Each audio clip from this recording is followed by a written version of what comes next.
का जो उद्देश्य है कि हम आज क्या करने वाले हैं एक साथ। तो दो चीजें हैं। तो एंटरप्रेन्योरशिप, ये जो उद्योजकता है, ये होती क्या है, उसका माइंडसेट किस तरह से होना चाहिए, उसके ऊपर हम थोड़ा सा डिस्कशन करेंगे। मैं कुछ इनपुट दूंगा, एट द एंड हम डिस्कस भी करने वाले हैं। दूसरा जो इम्पोर्टेंट पॉइंट है कि आपका जो भी बिझनेस है, वो बिझनेस के आयडिया जो भी है उसको व्हॅलिडेट करनी पडेल। म्हणजे ती व्हॅलिडेट यासाठी करायची आहे कारण नक्की आपण करतोय तर योग्य आहे ना, किंवा मग योग्य करत असताना काय विचार करायचा आहे, हे सगळं आपल्याला समजणार आहे। आणि याच्यामधनं आपल्याला हे कळेल कि अगर ये बिजनेस आइडिया हमने ली है, ये सच में सही है या कुछ और भी सोचना है। लेकिन जो सोचने का तरीका है, जो सोचने की प्रोसेस है, वो हम आपको बताएंगे और आपको मेंटर भी दिए जाएंगे, तो उसके साथ साथ आपका बिजनेस आइडिया भी फाइनल होने में हेल्प होगी। तो ये दोन एजेंडे हैं आज। तर अपन उद्योजकता काय आहे, एंटरप्रेन्योरशिप क्या है, उसके बारे में हम अभी स्टार्टिंग में 8-10 मिनट में कुछ इन्फॉर्मेशन लेंगे और उसके बाद हम बिजनेस आइडिया वैलिडेशन के ऊपर जाएंगे। तो हम आज सुरुवात करते हैं। ये जो उद्योजकता आहे, ही उद्योजकता किंवा एंटरप्रेन्योरशिप जे म्हणतात, तर याच्यामध्ये काही दंतकथा असतात, म्हणजे काही समज गैरसमज असतात किंवा काही असं मनात ठेवलं असतं की असं म्हणजे उद्योजकता, हा म्हणजे उद्योजक। तर याच्या बाबतीत आपण आज स्टार्टिंगला फटाफट काही मुद्दे डिस्कस करून घेतोय। तो इसमें क्या है ना कि ये 6 पॉइंट्स इंपॉर्टेंट है, सातवां भी है वो मैं आपको अगले स्लाइड में बताऊंगा। तो ये एंटरप्रेन्योर्स होते क्या है, उद्योजक कौन होते हैं? ऐसा कहा जाता है कि वो विजनरी होते हैं, उनके पास तो क्रिस्टल बॉल है, ऐसा कुछ तो मैजिक का बॉल होता है जिसमें उनको फ्यूचर दिखता है। तो वैसा कुछ नहीं होता है, वो ना ही मॅजिशियन होते हैं, ना ही उनको फ्युचर दिखता है, तर असं काही नसतं। दुसरं आपण असं म्हणतो की ते फार इंट्रोवर्ट आहे, म्हणजे ते एकटे राहायला पसंत करतात, ते सहसा माणसांमध्ये मिसळत नाहीत आणि त्यांच्याच विचारांमध्ये असतात, असंही बऱ्याचदा काही नसतं। म्हणजे ही क्वालिटी आहे असंही काही नाही आहे। तिसरं असं आहे की त्यांच्या बाबतीत सगळं है ना राइट प्लेसला राइट टाइम वरती होतं, उनके लिए सब कुछ राइट टाइम पे होता है, राइट प्लेस पे ही होता है, इसलिए वो सक्सेसफुल हो जाता है। ऐसा भी कुछ नहीं होता है। बाद में फोर्थ पॉइंट जो है कि तो ये ऊपर की जो 3 चीजें हैं कि वो लोग उस तरह से होते हैं, तो वैसा कुछ नहीं है। और आखिर में जो आते हैं, ऐसा दिखाया गया है कि लोगों को लगता है कि ये बस इन्हीं चीजों के लिए काम करते हैं, वो वैसे ही होते हैं। हाँ, तो वैसा नहीं है। पहला क्या पॉइंट है यहाँ पे, मतलब जो इसमें फोर्थ पॉइंट है कि उनको बस सक्सेस होना है, सबसे आगे जाना है, सगळ्यात वरती जायचं आहे, उच्च शिखरावर जायचं सक्सेसच्या, म्हणून ते व्यवसाय करतात। तर असंही काही नाही आहे। किंवा दुसऱ्यांदा बऱ्याचदा असं वाटतं लोकांना की त्यांना फक्त पैसे कमवायचे, खूप पैसे कमवायचे, खूप श्रीमंत व्हायचे म्हणून लोक व्यवसाय करतात, असंही काही नसतं। किंवा शेवटचा जो मुद्दा आहे सहावा की ते गॅम्बलर आहेत, म्हणजे त्यांना जुगार खेळायला आवडतो, उनको रिस्क लेना पसंद होता है, तो ऐसे ही लोग उद्योजक होते हैं। तो ऐसा भी कुछ नहीं है, ये बस दंत कथा है। हम हमारी बस मान्यता है कि एंटरप्रेन्योर या उद्योजक इसी तरह से होते हैं। अभी अगले स्लाइड पे आपको दिखेगा कि 3 लोग हैं, इनमें से लोगों को हम जानते भी होंगे। हाँ, तो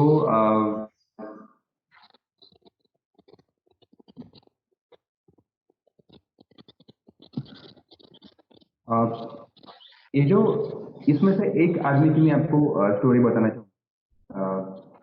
ये जो बीच वाले जो है, वो सोनी कंपनी के मालिक हैं। हाँ, लोगों को क्या लगता है ना कि अगर मेरे घर में किसी ने बिजनेस किया है तभी मैं जाके बिजनेस कर सकता हूँ, अगर मेरे घर में कोई बिजनेसमैन नहीं है तो मैं बिजनेस नहीं कर सकता। वो क्या होता है ना की तुमच्या आधीपासूनच पिढ्यानपिढ्या लोक बिझनेस करणारी असावी लागतात, तरच तुम्ही सक्सेस होता। तर असं काही नाही आहे। ही जी 3 लोक आहेत, यांच्या घरात कोणी बिझनेस करणारा नव्हतंच, पण हे स्वतः बिझनेस करायला लागले, आता सक्सेसफुल ते बिझनेसमॅन सुद्धा आहेत। दुसरी गोष्ट याच्यामध्ये काय असते ना की मग हे कधी फेलच नाही झाले का, तर असं नाही आहे। म्हणजे सोनी कंपनीचे जे मालक आहेत आता आपल्या समोर, तर यांनी स्टार्टिंगला जो पहिला प्रोडक्ट सुरू केला तो इलेक्ट्रिक कुकरवाला होता, तो त्यावेळेस पूर्णपणे फेल गेला। त्यांना फार चांगला प्रोडक्ट वाटायचा त्यांचा की याची गरज आहे वगैरे वगैरे, पण तो पूर्णपणे फेल झाला होता। पण त्याच्या नावाने त्यांना आता ओळखतच नाही। आपण त्यांना कोणत्या नावाने ओळखतो, तर सोनी त्यांचा ब्रँड आहे आणि त्यांचे टीव्ही असतात, त्यांचे रेडिओ वगैरे होते, तर ह्या सगळ्या गोष्टींच्या नावाने आपण त्यांना आता ओळखतो। असं बिलकुल नसतं की ते एकदम विचार करतात आणि मग त्यांचा पहिली जी आयडिया होती ती सक्सेसफुल झाली, असं काही नाही। त्यांच्या जीवनातही खूप सारे फेल्युअर्स आलेले आहेत आणि त्यांच्या घरातही कोणी बिझनेसमॅन नव्हतं, हे स्वतः बिझनेस करायला लागलेले आहेत। अशा वेगवेगळ्या गोष्टी याच्यामध्ये होतात. त्यामुळे त्यांच्या बाबतीत सगळ्या गोष्टी राईट टाइमला घडल्यात, राईट प्लेसला घडल्यात, त्यांनी जो सगळा विचार केला तो राईट ठरला असं बिलकुल नाहीये. फेल्युअर त्याच्यामध्ये असतं, फक्त ते थांबत नाही. समयाची गरज नक्की काय आहे ती ओळखत जातात आणि हळूहळू मग ते पुढे जात राहतात. तर ही 3 लोक आहेत. बाकीचे स्टोरीज पण तुम्हाला नंतर कळतील किंवा तुम्ही पाहू शकता इंटरनेटवरती. त्यानंतर याच्यामध्ये काय ना की entrepreneurship is neither a science nor a art, it is a practice. हे फार महत्वाचं आहे. म्हणजे ही काही कला पण नाही किंवा ही विज्ञान पण नाही आहे उद्योजकता म्हणजे. तर ही एक प्रॅक्टिस आहे. तुम्हाला काम करत राहायला लागतं, प्रॅक्टिस करत राहायला लागतं आणि मग त्यातनं हळूहळू तुम्ही पुढे सक्सेस सक्सेस होत राहता. आता हे सगळं पुढे जात असताना आपल्याला स्वतःला पण थोडंसं ओळखून घ्यायला लागेल की आपण कशा प्रकारचं व्यक्तिमत्व आपलं आहे, हम किस तरह की हम पर्सनालिटी हमारी खुद की है, तो उसमें क्या बदलाव लाने पड़ेंगे या एंटरप्रेन्योरशिप के लिए किस तरह से हमारा ब्रेन होना चाहिए, किस तरह से हमारे थॉट्स होने चाहिए, किस तरह से हमारी पर्सनॅलिटी होनी चाहिए. तर आता याच्याकडे जर बघायला स्लाइडवरती तर तुम्हाला दिसतंय की ब्रेनचे 2 पार्ट असतात. आपल्या बऱ्यापैकी लोकांना माहित पण असेल. तर लेफ्ट ब्रेन एक असतो, राइट ब्रेन असतो. साधारणतः इसका क्वालिटीज अशा है कि लेफ्ट ब्रेन जो होता है वो थोड़ा साइंटिफिकली सोचता है, थोड़ा एनालिसिस करता है अलग अलग चीजों का साइंस के हिसाब से. और जो राइट वाला होता है वो ज्यादा आर्टिस्टिक होता है, वो फीलिंग वाला ज्यादा होता है. लोगों की जरूरत क्या है, कुछ इनोवेटिव किस तरह से किया जा सकता है, पैकेजिंग या बाकी सारी चीजें किस तरह से हम अच्छे से कर सकते हैं, इसलिए वो क्वालिटी हमारी राईट ब्रेनची होती है. एक यातलं उदाहरण जर घ्यायचं झालं तर समजा आपल्याला जाम तयार करायचा आहे, शुगरचा जाम तयार करायचा आहे. तर लेफ्ट ब्रेन काय विचार करेल किंवा लेफ्ट ब्रेन वाली लोक काय विचार करतील ना, याच्यामध्ये किती प्रमाणात साखर असली पाहिजे, याची न्यूट्रिशनल व्हॅल्यू कशी असली पाहिजे, काय केलं याची मी क्वालिटी जास्त वाढू शकेल, याचा याचा खर्चाचा ताळेबंद कसा ठेवता येईल, ते इम्प्रूव्ह कसं करतात, सायन्सच्या किंवा बाकीच्या वेगळ्या प्रॅक्टिसने ते विचार करतात. राईट ब्रेनवाली जी लोक आहेत ते हा विचार करतात की समाजाची गरज काय आहे, यातनं ती कशी फुलफिल होईल, त्यांना कसं कमीत कमी किमतीत देता येईल किंवा हे चांगलं पॅकेजिंग किंवा चांगलं दिसण्यासाठी काय कसं करता येईल आपलं प्रोडक्ट. तर अशा प्रकारची लोक साधारणतः राईट ब्रेनवाली असतात. तर याच्यामध्ये फक्त आपल्याला हा विचार करायला लागेल की सध्या आपण कोणत्या कॅटेगरीमध्ये आहे. मे बी हा कोर्सच्या एंड पर्यंत तुम्हाला ते कळू शकेल की तुमची कॅटेगरी कोणती आहे आणि मग जी गोष्ट तुम्हाला इम्प्रूव्ह करायची आहे ती इम्प्रूव्ह करायला लागेल, कारण ह्या दोन्हींचा राईट बॅलन्स असणं गरजेचं आहे. आणि जसं स्टार्टिंगला सांगितलं त्यामुळे ह्या दोन्हींची प्रॅक्टिस तुम्हाला करत राहायला लागेल आणि ज्या गोष्टींमध्ये आपण कुठेतरी कमी पडतोय त्याच्यामध्ये आपल्याला थोडंसं पुढे जायला लागेल. तर हेच ते होतं आर्टवाला की पर्सन द एंटरप्रिनर तो क्रिएटिव्हिटी अशा वेगवेगळ्या प्रकारे विचार करतो. आणि सायन्स म्हणजे कसं आहे की द प्रोसेस, म्हणजे एज्युकेशन आणि मेंटरशिपची ती प्रोसेस आहे. याच्यामध्ये बऱ्याचदा काही बाकी बाहेरच्या मेंटरचा किंवा डोमेन मेंटरचा किंवा बाकी लोकांची आपल्याला मदत पण लागू शकते आपल्याकडे जर ती नसेल तर. आणि प्रॅक्टिस म्हणजे तुम्हाला जे काय सगळं वाटतं ते प्रॅक्टिस करायला लागेल वेगवेगळ्या मेंटरच्या सगळ्यांच्या इनपुटनं आणि मग त्यातनं तुम्ही यशस्वी उद्योजक होऊ शकता. तर हे दोन्हींचे राईट मिक्स आणि त्या सगळ्याची प्रॅक्टिस करणं गरजेचं आहे. हा एक चार्ट आपण समजून घेऊया, हा एक ग्राफ आपण समजून घेऊया की खरंच काय मॅटर करतं म्हणजे एक सक्सेसफुल उद्योजक होण्यासाठी. तो इसमें अगर आप देखेंगे तो एक्स एक्सिस जो है नीचे, तो उसमें क्या है ना कि जनरल मैनेजर स्किल्स यहाँ पे बताए हैं और जो वर्टिकल वाला है वाई एक्सिस उसमें क्रिएटिविटी और इनोवेशन है. तो मेनली ये 4 कैटेगरी में लोग होते हैं. तो आपको खुद को ढूंढना है कि आप कौन से कैटेगरी में फिलहाल हो इस समय हो और इसमें जाना चाहिए वो भी मैं आपको इसमें भी बताऊंगा. तो यहाँ पे अगर आप देखेंगे यहाँ पे प्रमोटर करके कोई तो है.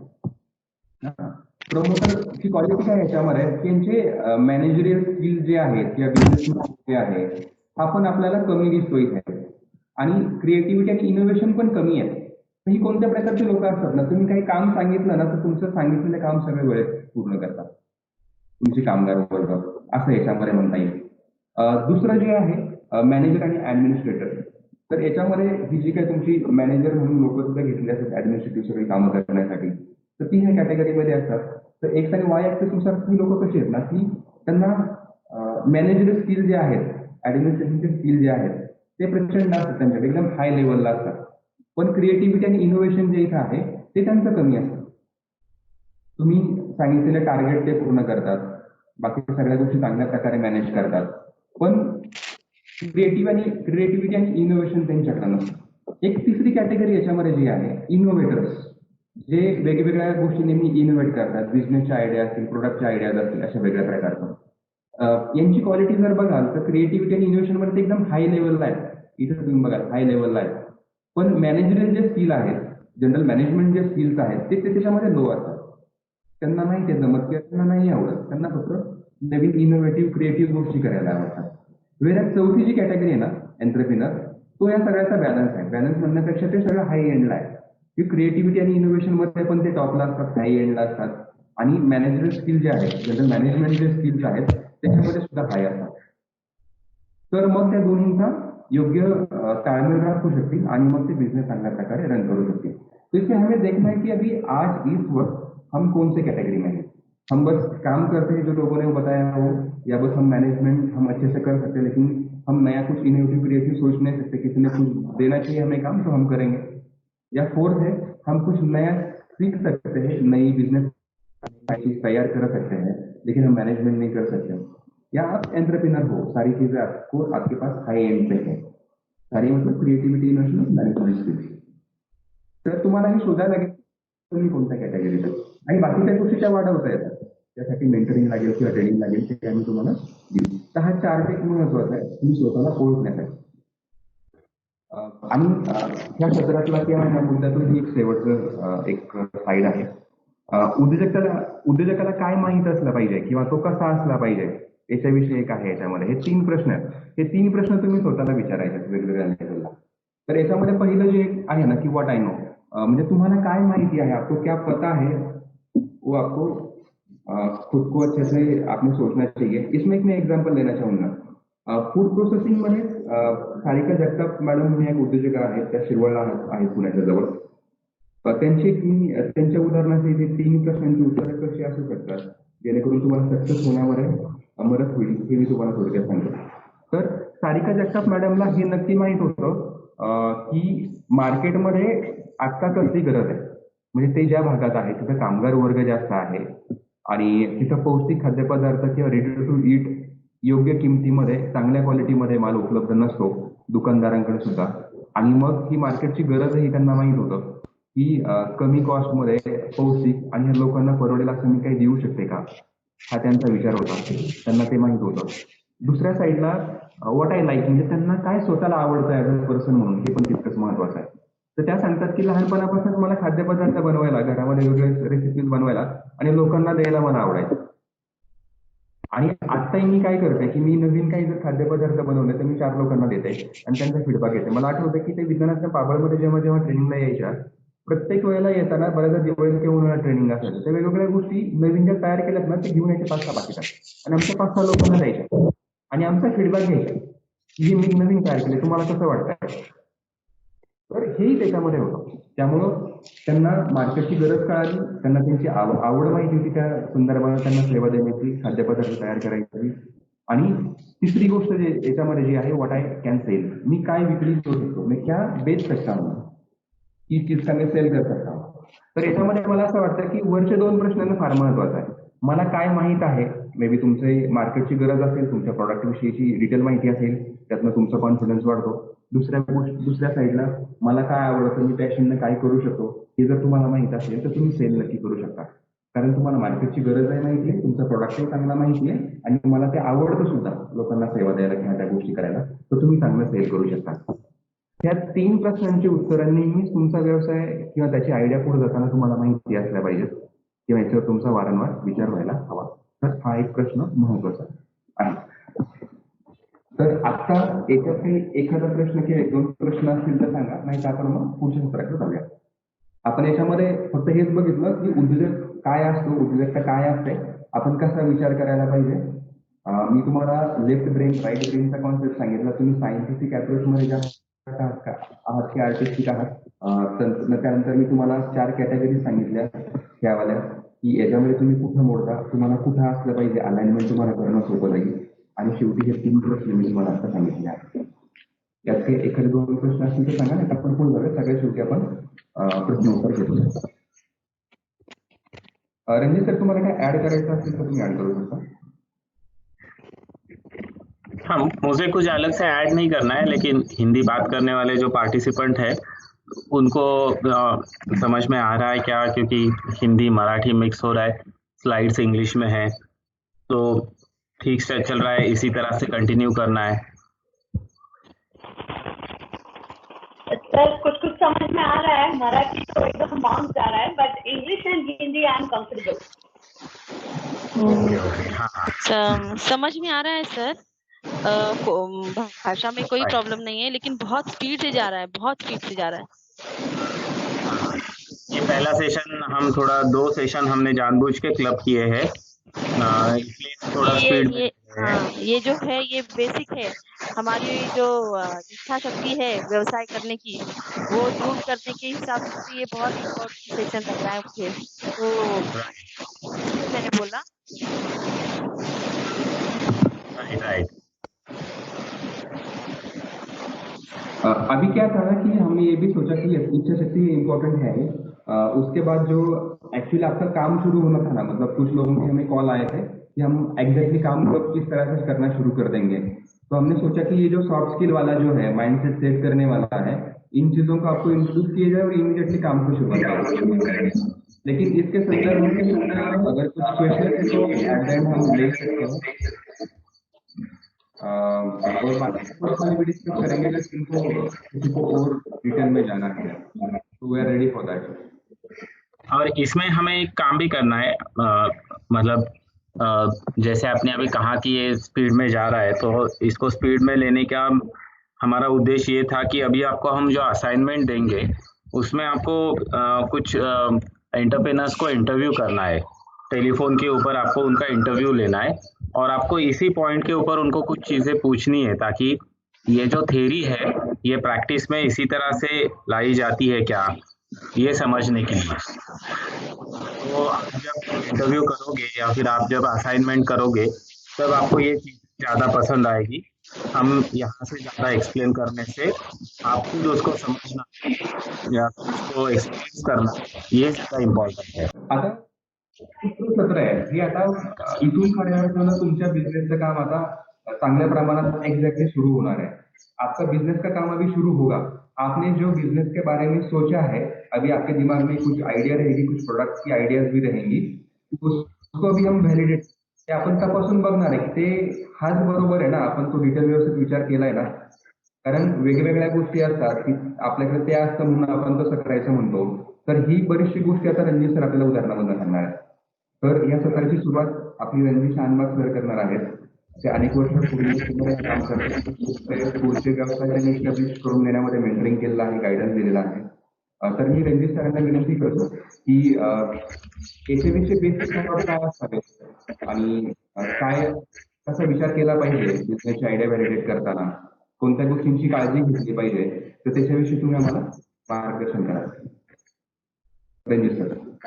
2 सेशन एक साथ करने का मतलब ये नहीं है कि हमें आपका ट्रेनिंग जल्दी खत्म करना है या फिर टाइम क्रंच है, बल्कि इसका रीजन ये है कि ये दोनों भी सेशन वैसे सोचे तो थेरोटिकल है।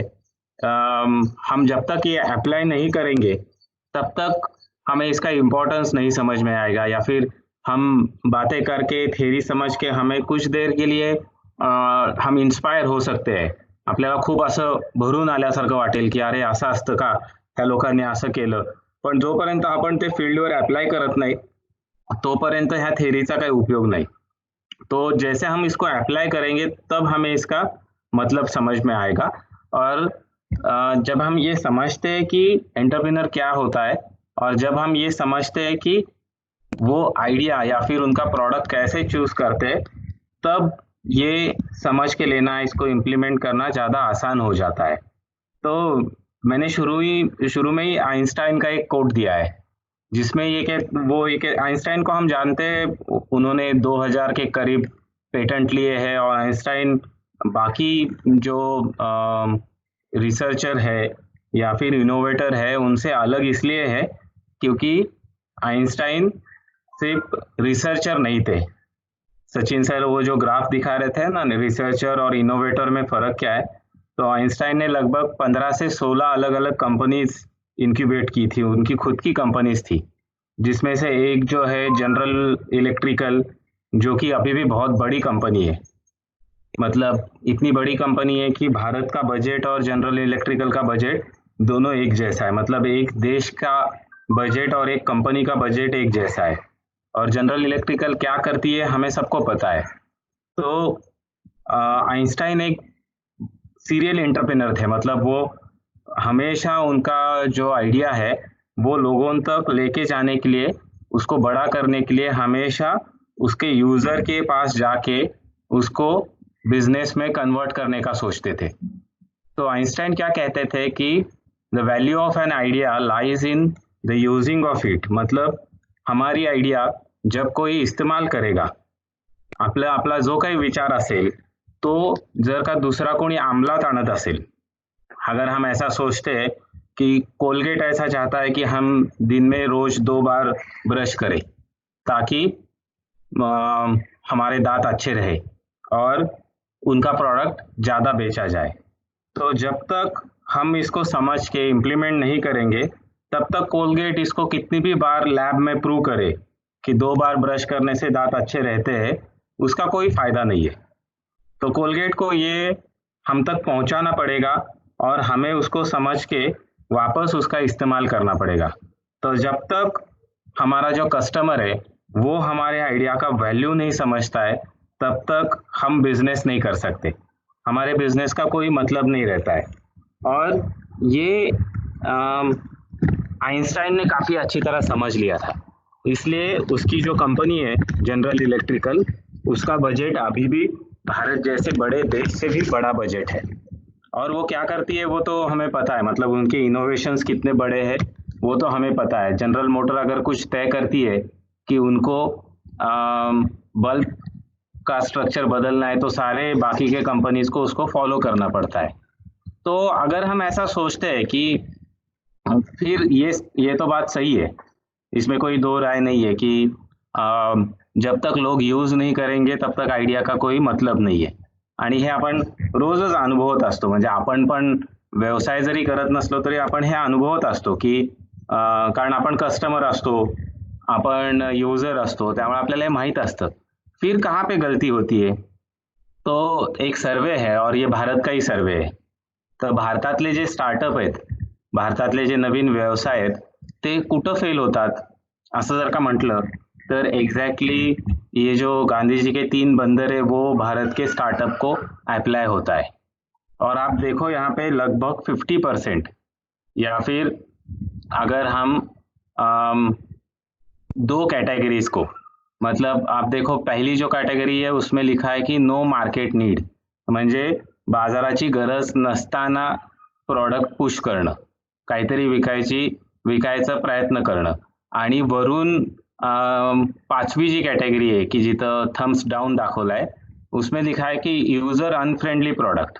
मतलब वापस एक बार वही रीजन है कि यूजर का नीड देखे बिना, उसकी जरूरत समझे बिना प्रोडक्ट को पुश करना। मतलब ये 42% और ये 17%, मतलब ऑलमोस्ट 60% स्टार्टअप सिर्फ इसलिए फेल होते हैं क्योंकि वो मार्केट की जरूरत समझ ही नहीं पाते। तो उनके पास आइडिया काफी अच्छी हो सकती है, काफी अच्छा प्रोडक्ट उनका हो सकता है, काफी इनोवेटिव हो सकता है, या फिर ऊपर ऊपर से ऐसे लग सकता है कि ये मार्केट की जरूरत है, लेकिन फिर भी स्टार्टअप फेल हो जाते हैं। तो अगर हमें इस कैटेगरी में नहीं आना है, आपल्याला जर का ह्या 60% लोकांमध्ये जायचं नाहीये की ज्यांनी काहीतरी खूप हौशेनी सुरुवात केली आणि फेल झाले, तर आपल्याला आपली आयडिया खरंच चांगली आहे का हे तपासून बघायला लागेल, त्यासाठी मेहनत घ्यायला लागेल। तर हे एक मोठं रिझन आहे आणि हे रिझन असण्याचं अजून एक कारण मी पुढच्या स्लाइडवर दिलंय। म्हणजे हे एक्झॅक्टली असंच का होतं, तर आपण बऱ्याचदा कोणाचं तरी कॉपी करतो। म्हणजे आता ह्या 60% मधलं जर का आपण परत एकदा बघितलं कि ये जो 60% है या फिर ये जो सारे फेल स्टार्टअप है उसमें ज्यादा फेल कौन हुए हैं, जिन्होंने किसी का कुछ ना कुछ कॉपी किया है। तो 90% इंडियन स्टार्टअप जो है वो फेल हो जाते हैं क्योंकि वो कॉपी कैट है। और ये मैं नहीं कह रहा हूँ, ये मैंने नीचे रेफरेंस भी दिया है, देखो ये प्रॉपर सर्वे किया गया है और उसमें से ये पता चला है की जवळजवळ 90% नवीन व्यवसाय भारतातले फेल होतात कारण ते कोणाची तरी आइडिया कॉपी करतात. तो अगर मैं चाइना का आइडिया कॉपी करता हूँ या फिर मैं यूएस का आइडिया कॉपी करता हूँ या फिर मैं बांग्लादेश का भी आइडिया कॉपी करता हूँ, तो बांग्लादेश का कस्टमर और मेरा कस्टमर बिल्कुल अलग है. उसका सोचने का तरीका और मेरा सोचने का तरीका बिल्कुल अलग है. और कई बार हमें ऐसे लगता है कि ये जो छोटे स्टार्टअप है ना वही ऐसा सोचते हैं. असं नाहीये. खरं तर मोठ्या कंपन्या पण ह्या जाळ्यात अडकतात, कॉपी करण्याच्या जाळ्यात. तो बड़ी कंपनी भी कई बार उनके प्रोडक्ट इस तरह से कॉपी करके फेल हो जाते हैं. तो इसका एक एग्जांपल मैं आपको देता हूँ. अगले स्लाइड पे मैंने एक लाइव एग्जांपल दिया है और ये एग्जांपल आपको सबको पता होगा कारण आपण हे नेहमीच वापरणारा प्रोडक्ट आहे. आणि आता तर रक्षाबंधन जवळ येते त्यामुळे डेअरी मिल्कच्या ऍड आजच्या सकाळ पेपरमध्ये बघितलं तर फ्रंट पेजचा पूर्ण पेजच डेअरी मिल्कवर आहे. डेअरी मिल्कनी ऍड दिलेली आहे और आप अगर वो ऍड पढोगे मराठी मध्ये छापलेली ऍड आहे आणि पूर्ण पानावर त्यांनी माहिती छापली आहे तर तुम्हाला समजेल की ते लोकांपर्यंत कसं पोहोचतायत. और स्नीकर हमें पता है अभी भी बाजार में मिलता है, लेकिन जब ये स्नीकर लॉन्च हुआ था 10 साल पहले तब स्नीकर ने बहुत बड़ी गलती की थी और उसका जो भुगतान है वो लोग अभी भी भर रहे हैं. स्नीकर अभी भी नीचे है, वो डेयरी मिल्क को क्रॉस नहीं कर पा रहा है. हालांकि स्नीकर भी बहुत बड़ी कंपनी आहे, म्हणजे ती पण खूप मोठी कंपनी, इनफॅक्ट कॅडबरीपेक्षा जास्त बिझनेस करणारी कंपनी स्नीकर बनवते. तो स्नीकर ने क्या किया था, इनका जो प्रोडक्ट है वो प्रोडक्ट एक्चुअली अमेरिकन मार्केट में काफी सेट था. ये जो स्नीकर नाम का चॉकलेट आता है वो, और वहाँ पे उनके वहाँ का जो कस्टमर है वो कस्टमर जब ऑफिस में काम करता है तब वो जब उसको भूख लगती है खास करके 4 बजे, दोपहर के 3 बजे 4 बजे, तब उनकी इफिशियंसी कम हो जाती है. ये स्नीकर को पता चल गया था एक सर्वे में. अमेरिका में उन्होंने जो सर्वे किया उसमें तो उन्होंने वहाँ पे एक एड कैंपेन चलाया जिसमें अभी भी स्नीकर का ऐड आता है. देखो रेखा का ऐड आता है या फिर सोनम कपूर का ऐड आता है जिसमें वो दिखाते हैं कि अगर भूक लगता है तो इंसान कैसे सोचता है. तर ते ॲड कॅम्पेन ॲक्च्युली जेव्हा स्नीकर लॉन्च झालं त्यावेळेला वेगळ्या पद्धतीनं लॉन्च केलेलं होतं आणि एक्झॅक्टली अमेरिकेतलं कस्टमर जसा विचार करेल तसं स्नीकर भारतात लॉन्च केलं होतं. और ये एक क्लासिकल फेलियर स्टोरी है जो कि कई बार ऐसे प्रोग्राम्स में पढ़ाई जाती है. तो स्नीकर ने क्या किया था, स्नीकर ने ऐसे सोचा कि भारत में भी लोग ऑफिस में काम करते वक्त जब भूख लगेगी तब ड्रॉअर खोलेंगे और स्नीकर खाएंगे या फिर कुछ चॉकलेट खाएंगे ताकि उनकी भूख खत्म हो जाए और वो काम पे ऊपर ध्यान दे सके. लेकिन हमें पता है कि हम कभी भी ऐसा नहीं करते. आपण ऑफिसमध्ये काम करताना काय करतो किंवा आपण कंपनीत काम करताना पण काय करतो, आपल्याला भूक लागली किंवा भूख लागायची वेळ आली तो अपन चाह पीतो, तो हम टी ब्रेक लेते हैं. हम कभी भी चॉकलेट ब्रेक नहीं लेते या फिर स्नैक्स ब्रेक नहीं लेते. और स्नीकर ने कैडबरी को या फिर चॉकलेट को स्नैक्स की तरह पेश किया था और उन्होंने ऐसा कहा था कि भूख लगेगी तो स्नीकर खाओ. और वो कैंपेन पूरी तरह फेल हो गया. किसी ने भी स्नीकर को अप्रिशिएट नहीं किया क्योंकि कोई भी अपने ड्रॉअर में भारत में स्नीकर नहीं रखेगा. कुछ लोग रख सकते हैं जो कि आईटी में काम करते हैं, लेकिन आईटी में काम करने वाले लोग उनका मार्केट शेयर बहुत छोटा है. और कैडबरी क्या करता है, अभी भी आप कैडबरी के ऍड्स देखो और स्नीकर के ऍड देखो. कैडबरीच्या ह्या ऍड मध्ये ती सासू आणि ती सून दोघेही रस्त्यावर येऊन एकत्र नाचतायत और ये ऍड काफी फेमस भी है. काफी 2 साल से मेरे ख्याल से ये ऍड चल रही है. तो कैडबरी एग्जैक्टली भारत का जो कस्टमर है उसका नीड, उसका इमोशन, उसका प्रोडक्ट का डिमांड, ये सब कुछ सोच के उसका प्रोडक्ट लॉन्च करता है. तो आप कैडबरी के ऐड देखोगे तो आपको समझ में आ जाएगा. तो प्रोडक्ट तो एक ही है, तो प्रोडक्ट अलग नहीं है, प्रोडक्ट तो चॉकलेट ही है. फ्लेवर अलग हो सकता है, कंटेंट थोड़े से अलग हो सकते हैं, लेकिन कैडबरी का भी फ्रूट एंड नट नाम का जो कैडबरी आता है वो कई हद तक स्नीकर की तरह ही है, लेकिन फिर भी सोचने का तरीका अलग है. और यही डिफरेंस क्रिएट करता है, जो की सचिन सर ने आपको हमने शुरू में भी थोडा डिस्कस किया था. तर मग आपण काय चुका करतो, जसं की नेक्स्ट स्लाइडवर आम्ही म्हटलेलं आहे की आमच्याकडे जेव्हा लोक येतात तेव्हा लोक काय सांगतात आम्हाला, सर आमच्याकडे ना कांदा खूप आहे, तर कांदा वाळवायचं मशीन आणि त्याचं कर्ज कुठं मिळेल का. आम्ही त्यांना विचारतो की तुम्ही किती वेळा कांदा वाळून वापरलाय. तो मेरे पास प्याज बहुत है तो मैं उसको ड्राई करता हूँ, मेरे पास आंवला बहुत है तो मैं उसका कुछ बनाता हूँ. तो आप कभी ऐसा सोचते हो क्या घर में कि मुझे प्याज खाना है तो मैंने ड्राई करके रखा है पूरे साल का, क्योंकि हर कोई तो ड्राई कर सकता है और हर कोई तो उसको टेरेस के ऊपर सुखा सकता है. हम कभी भी ऐसा नहीं सोचते. हम जब प्याज महंगा हो जाता है तब हमें फ्रेश ही खाना है, लेकिन तब हम कम खाएंगे. जो हम महीने का 2 किलो खाते थे, जब प्याज 60 रुपीज केजी रहेगा तब हम शायद 1 किलो खाएंगे, लेकिन फ्रेश ही खाएंगे. आपण जेव्हा भेळ खायला जातो हॉटेलमध्ये तेव्हा आपल्याला माहिती आहे की आपल्याला कांदा जो आहे तो त्याच वेळेला चिरलेला पाहिजे, सकाळी चिरलेला पण नकोय, 1 तास आधी चिरलेला पण नकोय. लेकिन हम हमेशा एज अ एंटरप्रेन्योर ये गलती करते हैं, हम पुश करने की कोशिश करते हैं कि मेरे पास ये है तो मैं इसको मार्केट में बेचूंगा. कस्टमर की वो जरूरत नहीं रहती है. तो राइट अप्रोच क्या हो सकता है, माझ्याकडे खूप जास्त आवळा आहे ही विचार करण्याची पद्धत चुकीची आहे. तर विचार करण्याची खरी पद्धत काय असू शकते की बाजारामध्ये आत्ता जी आवळा सुपारी आहे, आत्ता जी आवळा कॅन्डी आहे, त्याच्यामध्ये प्रॉब्लेम काय आहेत. मी ज्या पद्धतीने आवळा कॅन्डी बनवायचा प्रयत्न करतोय तसं किती जण करतायत, त्यांची प्राइस आणि माझ्या प्राइस मध्ये काय फरक आहे का. आवळा कॅन्डीच्या प्राइस वरनं कॉम्पिटिशन आहे का क्वालिटीवरनं आहे. हे बघितल्यानंतर आपल्याला समजतं की माझी आयडिया खरंच उपयोगाची आहे का आणि मी ते रिसोर्स वापरू शकतो का. मतलब मेरे पास जो रिसोर्स है, चाहे वो रॉ मटेरियल है, चाहे वो मेरा स्किल है, चाहे वो मेरा सोचने का तरीका है, चाहे वो मेरा घर में कोई एक, मेरी वाइफ काफ़ी अच्छा कुकिंग करती है या फिर मेरा भाई काफ़ी अच्छा कोई एक प्रोडक्ट बनाता है, जो भी मेरे पास रिसोर्स है, वो रिसोर्स और मार्केट की रिक्वायरमेंट ये दोनों मैच कैसे हो सकते हैं, उसके ऊपर हमें फोकस करना है. हमें ये कभी भी नहीं सोचना है कि मेरा रिसोर्स मैं मार्केट में पंप करूंगा. और अगर ऐसा होता तो मैंने शायद अगले स्लाइड पे टाटा का भी एक एग्जांपल दिया है. अगली स्लाइड ले सकते हैं क्या सचिन सर. मैं हमेशा मेरे स्टूडेंट्स के साथ या फिर मेरे इनक्यूबेटर्स के साथ ये मैं यहाँ पे मैंने नहीं दिया है, लेकिन मैं वो एक छोटी सी स्टोरी शेयर करता हूँ.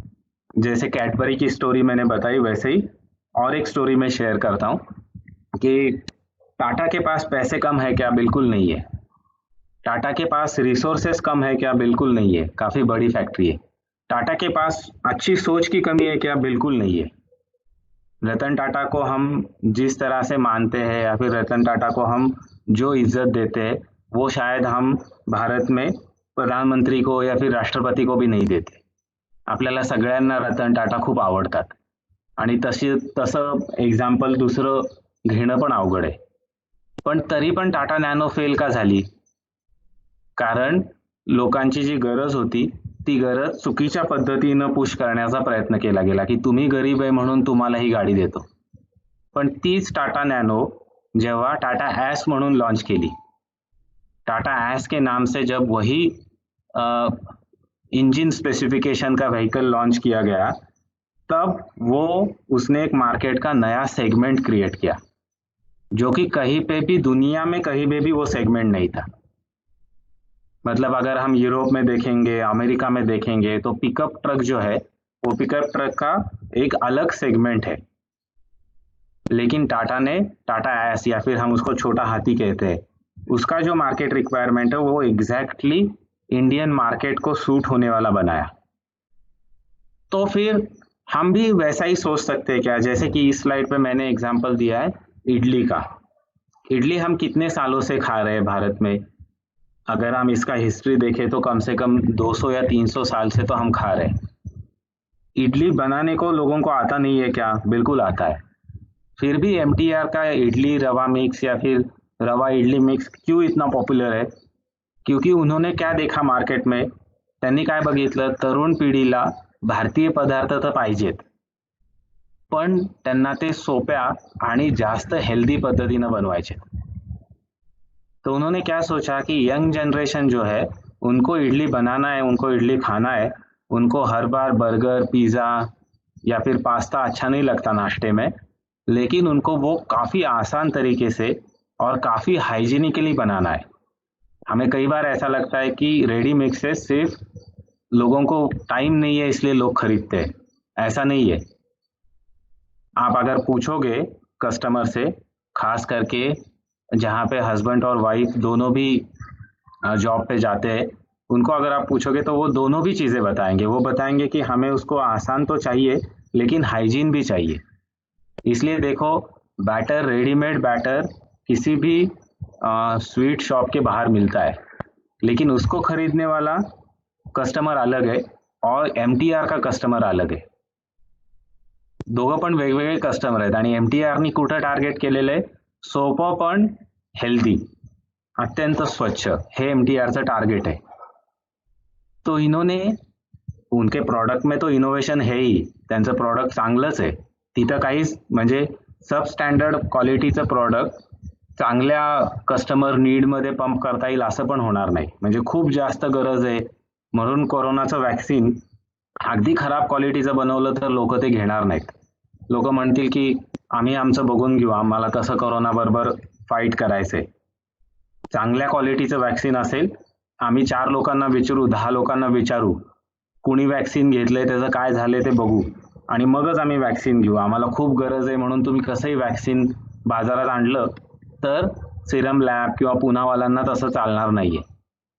तो यही एग्जैक्टली आइडिया वैलिडेशन की प्रोसेस स्टार्ट होती है और वो हम अभी करने वाले हैं, या फिर अभी हम उसके लिए अभी हमें मेहनत लेनी पड़ेगी. अभी हमने सोच लिया है कि हमें एंटरप्रेन्योर होना है. अभी हमने ये सोच लिया है कि हम बिजनेस करेंगे, हम कुछ बेचेंगे, हम कुछ इम्पैक्ट लाएंगे मेरे में और सोसाइटी में. तो अभी हमें आइडिया वैलिडेशन की प्रोसेस थोड़ी सी सीखनी पड़ेगी.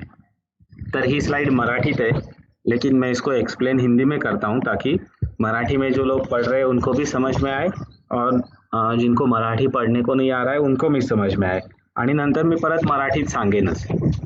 तो तीनों एग्जाम्पल से हमने क्या देखा कि नीड काफ़ी इम्पोर्टेंट है, मार्केट की नीड काफ़ी इम्पोर्टेंट है और इस नीड से लोग क्या कर रहे हैं या फिर क्या कर सकते हैं लोग इस नीड को पूरा करने के लिए, इसको हमें सोचना है. और उसमें मेरा रोल क्या है, इसके ऊपर फिर हमें सोचना है कि बाजार में प्याज की कीमत बढ़ जाती है. ये हम एग्जाम्पल वापस लेते हैं. तो प्याज को ड्राई करके रखना पड़ेगा. तो लोग क्या कर सकते हैं इसमें, लोग इसको ड्राई करते हैं.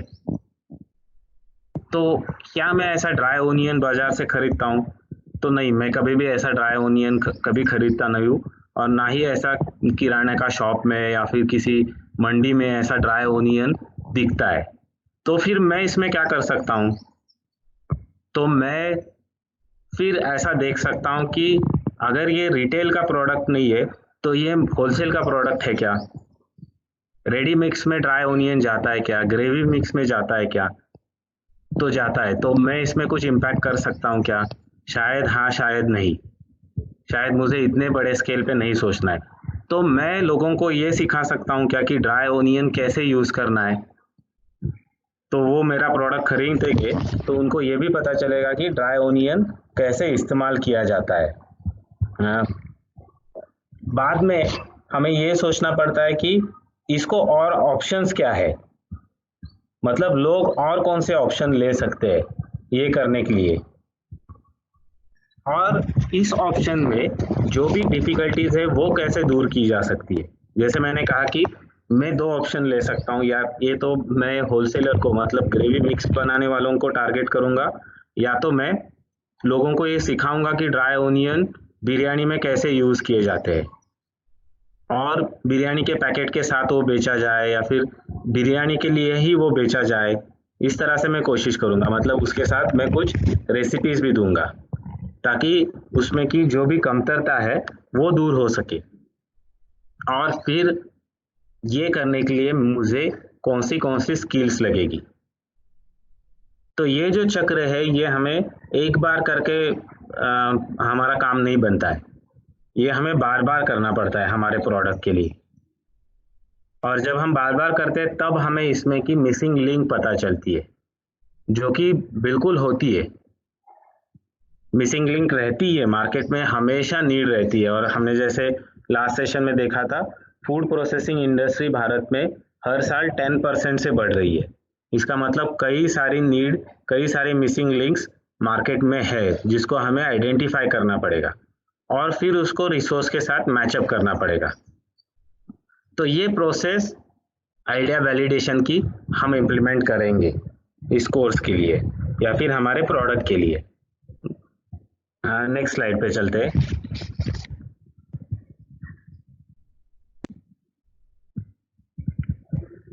तो फिर मैंने जैसे एक्सप्लेन किया था ओनियन के ऊपर, लेकिन जो हमने इडली का एग्जांपल देखा था उसको भी हम ये थोडा सा टेस्ट करके देखते की आपण MTRचं उदाहरण बघितलं होतं, तर मग MTR मध्ये हे कसं झालं।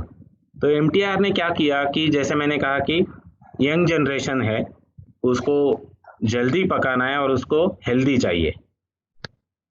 तो क्या क्या कर सकता है MTR का खुद का एक रेस्टोरेंट है, या फिर मैं क्या क्या कर सकता हूँ, मैं रेडीमेड इडली बना सकता हूँ या फिर मैं रेडी टू कुक बैटर बना सकता हूँ। और उसमें ये कैसे हो सकता है कि ये जो पैकेट्स है, ये पैकेट्स मैं या तो किसी एक शॉप में, मतलब मेरे ब्रांड से बेचूं, या फिर होलसेल रिटेल का एक चेन बना सकता हूँ। तो फिर हमें फिर उसमें से सोचना है कि अभी मैं क्या कर सकता हूँ, आता मी काय करू शकतो, आता मी MTR ला कॉम्पीट करायला जाऊ का, आता मी एखादा शॉप उघडून तिथं ते विकायला सुरू करू का, एखाद्या शॉपच्या बाहेर माझा टेबल लावू का, मी घरी घरी जाऊन बैटर वाटून येऊ। अगर हम ये सोचना शुरू करते हैं तब हमें मिसिंग लिंक ठीक से पता चलती है की अरे नाही, घरी वाटायला गेलो तर ही अडचण आहे, एखाद्या शॉपच्या बाहेर जाऊन बसलो तर ही अडचण आहे, माझं स्वतःचं शॉप ओपन केलं तर ही अडचण येते। मग ह्यातला सगळ्यात चांगला पर्याय हा दिसतोय, म्हणजे पहिली स्टेप ही घेऊन बघूयात। तो फिर वो आइडिया हम ऐसा सोच सकते हैं कि मैंने इस आइडिया को वैलिडेट किया, इसलिए अभी मेरा जो बिजनेस है उसकी वैलिडिटी बढ़ गई। अभी जो 60% स्टार्टअप फेल हो रहे थे, शायद मैं उसमें नहीं रहूंगा, क्योंकि मैंने कस्टमर को बहुत अच्छी तरह जानने की कोशिश की। मी खूप जास्त त्यांच्या जवळ पोचलो, त्यांच्या गरजेच्या जवळ पोचलो, मी त्यांना जाऊन विचारू शकलो, त्यांची अडचण समजून घेऊ शकलो, आणि आता मी तिथं माझे रिसोर्सेस, माझा प्रोडक्ट तिथं आता मी फिट बसवतोय। अदरवाइज मैं क्या करता, मैं MTR को सीधा कॉम्पीट करने का सोचता, या फिर जरूरत नहीं है तभी भी मैं प्रोडक्ट पुश करने की कोशिश करता। तो हमें वैसा करके फायदा नहीं है। नेक्स्ट स्लाइड पे चलते हैं।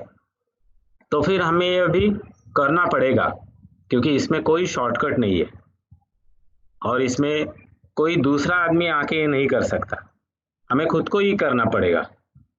ह्या गोष्टी आपण बहुतेक बोललेलो आहे, पण हे सगळे पर्याय उपलब्ध आहेत। एखाद्या नवीन एंटरप्रेन्योरला नया अगर किसी को वापस एक बार इडली बैटर में जाना है तो इतने सारे ऑप्शंस उसको दिख सकते हैं, इतनी सारी चीजें हम उसमें कर सकते हैं। नेक्स्ट स्लाइड पे चलेंगे। अगर कोई सवाल है तो इसके ऊपर हम डिस्कस करेंगे, इस प्रोसेस के ऊपर, क्योंकि हमें ये वापस एक बार इम्प्लीमेंट करनी है। तो ये स्टेप्स हमें करनी है, ये सारे सवाल हमें खुद को और हमारे कस्टमर को, प्रोबेबल कस्टमर को, अगर हम ऐसा कहेंगे कि नहीं मेरा कस्टमर मुझे दिख नहीं रहा है, मेरा कस्टमर मुझे पता ही नहीं कहाँ पे है, अभी मैं उसको कैसे पूछूं, मेरे पास तो मेरा प्रोडक्ट ही नहीं है, तो वैसे नहीं चलेगा। हमें प्रोबेबल कस्टमर को जाके पूछना पड़ेगा। तर आपल्याला ह्या 7 स्टेप्स घ्यायच्या आहेत। ह्या 7 स्टेपमधनं आपल्याला आपला प्रोडक्ट घेऊन जायचा है, अपनी आइडिया घेऊन जायची है। और अगर हम ऐसा सोचेंगे कि नहीं पहले कोर्स कर लेते हैं, आधी पूर्ण कोर्स करून घेऊ, नंतर कुठला प्रोडक्ट निवडायचा ते बघू. तो ऐसा करके तो बिल्कुल फायदा नहीं होगा, क्योंकि अगर हम पूरी तरह वर्चुअल बिजनेस में रहेंगे या फिर वर्चुअल ट्रेनिंग में रहेंगे तो फिर ट्रेनिंग का फायदा नहीं होता है. ये सारा थ्योरी हम किसी और दिन अप्लाई करेंगे ऐसा सोचेंगे तो फिर ये कभी भी अप्लाई नहीं हो सकती है. तो हमें आज से, अभी से या फिर इस कोर्स से ही स्टार्ट करना पड़ेगा. हमने ऐसा किया था कि पिछली बार हमने इसी सेशन में एक ग्रुप एक्टिविटी लिया था, लेकिन उसको टाइम बहुत कम मिला था लास्ट सेशन में. तो इस बार हम ऐसा सोच रहे हैं कि इसके लिए एक अलग से सेशन होगा. तो अभी कुछ काम आपको करना है, वो काम हम आपको बताएंगे, कल तक बताएंगे की आपको क्या काम करना आहे, तुम्हाला एक्झॅक्टली काय करायचंय. तुम्हाला आपण त्याला असाइनमेंट नको म्हणूयात, आपण असं म्हणूयात की कोलैबोरेटिवली या फिर हमें कोर्स को आगे बढ़ाने के लिए हमें कुछ काम खुद को करना है, कुछ चीजें हमें करके समझनी है. तो वो क्या होगी ये हम आपको कल तक बताएंगे, क्योंकि अभी हम वो बताएंगे तो उसी के ऊपर सारे सवाल आने लगेंगे. तो हम ऐसा नहीं चाहते कि आप उसी के ऊपर डायरेक्ट सवाल पूछो. तो अभी तक हमने पिछले जो 40 मिनट में हमने जो बात की, एंटरप्रेन्योर क्या होता है से लेके आइडिया वैलिडेट कैसी की जाती है, त्याच्यावरती काही प्रश्न असतील, उसके ऊपर अगर कोई सवाल है, उसके ऊपर अगर कोई डाउट है तो वो हम पहले डिस्कस करते हैं, फिर हम अगले सेशन के बारे में बात करेंगे. तो अभी किसी को कोई सवाल है या फिर कुछ बताना है, आता कोणाला काही विचारायचंय किंवा सांगायचंय तर तुम्ही तुमचं माइक अनम्यूट करू शकता. मी फक्त ऐड करतो प्रश्न शुरू व्हायच्या आधी. सर हम इसमें अभी ऐसा कर सकते हैं कि अभी ये जो पीपीटी तो हम शेयर करने वाले सबके साथ, उसमें एक एग्जांपल तो रिटर्न में एक्सप्लेन किया गया है कि जो बिजनेस आइडिया वैलिडेशन का प्रोसेस है उसमें आप किस तरह से सोचना आपको पड़ेगा आपके खुद के बिजनेस के आइडिया के बारे में. तो ये लोग क्या कर सकते हैं कि उस तरह से उनका एक चार्ट बना सकते हैं. वो जो क्वेश्चंस है 7 स्टेप्स जो है, 7 स्टेप्स पे ये खुद की बिजनेस आइडिया रिटर्न में लिखेंगे. तो लिखते वक्त उनको कुछ प्रॉब्लम्स भी आएंगे तो हमारे मेंटर से बात कर सकते हैं. तो हम ऐसा सोचेंगे कि ट्यूसडे को मिलना है, मंगलवार को मिलना है 4 तारीख को 9:30 से 10:30 बजे के बीच में. तब तक इनका जो भी आयडिया इनको लगा वो इस प्रोसेस में ढालने की कोशिश करेंगे, या प्रोसेसमध्ये लिहायचा प्रयत्न ते करतील. आणि मग त्या संदर्भाने काही शंका असतील तर आपण तेव्हा बोलू.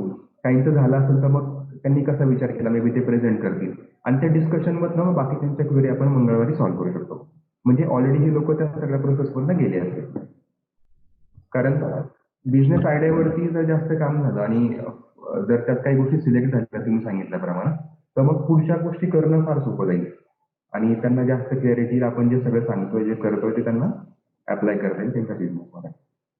आता असा कोणी विचार करताय का की आधी सगळं ट्रेनिंग करू विज्ञान आश्रमाचं, सर्टिफिकेट घेऊ आणि मग कुठला करायचा आहे, असं कोणी आहे का? नाही, माझं तसं नाही सर. मी विचार केला की मला आहे जंगलात मिळणारं उत्पादन त्याचे वेगवेगळे पदार्थ बनवायचे आहे आणि त्याचं व्यवसाय करायचा आहे. Okay, very good. हा, मग आता आपण जी काही प्रोसेस बघितली किंवा एक मेथडॉलॉजी बघितली, एक पद्धत बघितली, हीच पद्धत आहे असं काही नाही, पण ही पद्धत थोडी सोपी आणि जास्त फोकस आहे. आता ज्या वेळेला बिझनेस कन्सल्टंट येतात ते मार्केट सर्वे वेगळ्या पद्धतीनं करतात किंवा त्याचं काम करण्याची पद्धत पण वेगळी असू शकते, पण ही एक जस्ट आपण प्रोसेस बघितली. तर आता तुमची जी आयडिया आहे ती आपल्याला ह्या प्रोसेसमधनं घेऊन जायची आहे. ओके.